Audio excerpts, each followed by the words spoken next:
I am Father Mike Ignashak, pastor at St. John Paul II Parish in Milwaukee.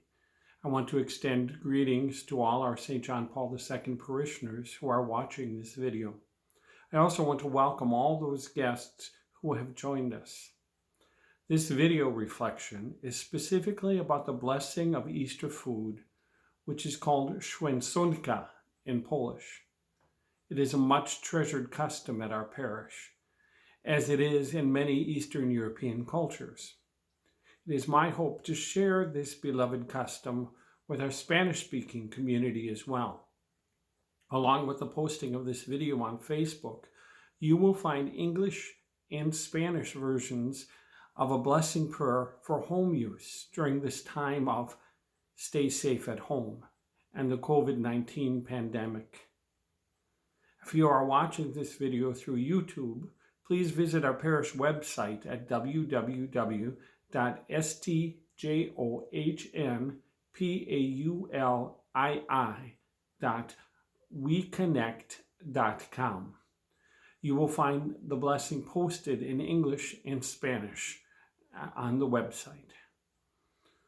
The roots of this Easter blessing come from the custom of bringing a portion of your Easter feast to church on Holy Saturday to have the food blessed. This blessed food then becomes your first course of your Easter meal. Many customs, both cultural and familial, have arisen around this blessing. Special baskets used only for the Easter food blessing are treasured and passed down from generation to generation. Often they are lined with special linens, some beautifully embroidered with handmade lace. All of them come filled with special food that is to be shared. In my family tradition, there was a set of salt and pepper shakers that accompanied the basket. And there were always a set of small round Franciscan friars. It always amused me that when my family brought the basket to church, the priest smiled when these two little monks were smiling back at him. Foods included ham and Polish sausage, pre-cooked since my family never rewarmed the blessed food. Many families also included lamb. All the meats represent Jesus, the true Paschal Lamb.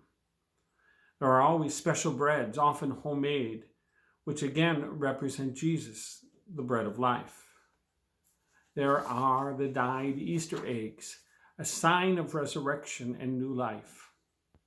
The salt, pepper, ketchup, and sometimes mustard, and usually horseradish, are there representing the bitter herbs shared during the Passover Seder meal. At Passover, they reminded the Jews of the bitterness of slavery. For us, they remind us of the bitterness of slavery to sin, from which the risen Lord has set us free. There are also butter lambs, made with melted butter pressed into molds to look like the Paschal Lamb.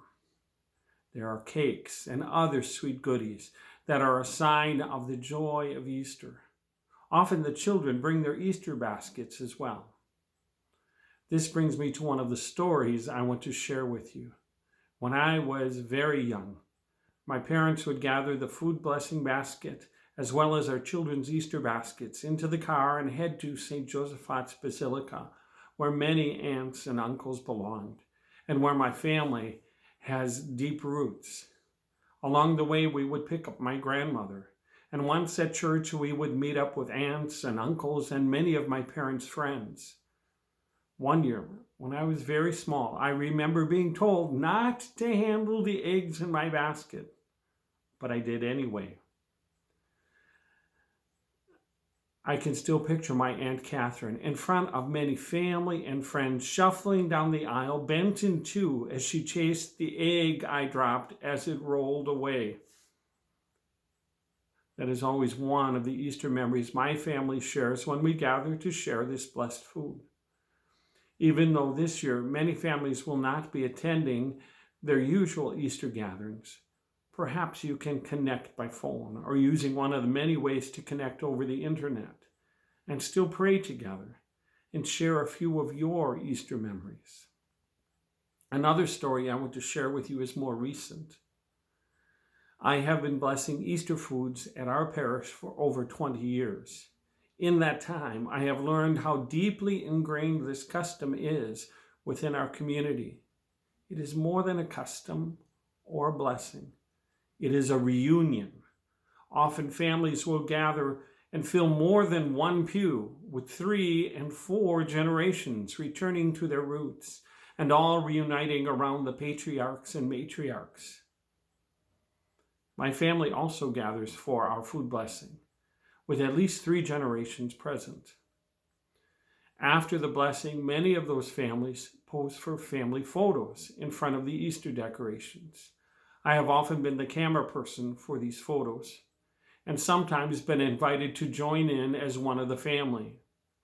Indeed, we are all family as we celebrate Easter. I know many of you will miss the food blessing this year. I will miss it as well. But most of all, I will miss being with you. Please know you will all be in my prayers as our parish family unites in prayers from our homes this year. 2 final thoughts.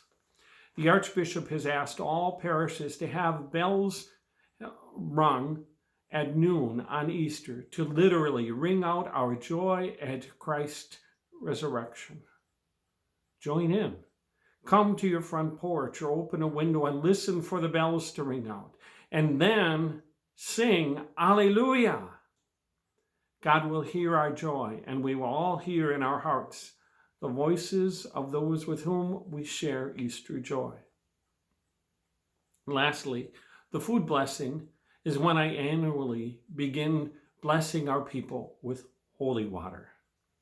Those of you who have prayed with us know that I am not stingy with holy water. I firmly believe that during the whole of the Easter season, we are all God's children at play in the waters of baptism. If you have holy water at home, bless yourself or bless one another. But know that when we are able to gather, I plan on reminding you all that you have been greatly blessed this Easter. Stay safe, stay healthy, and know that we are richly blessed. Happy Easter. I'm your pastor, Father Mike.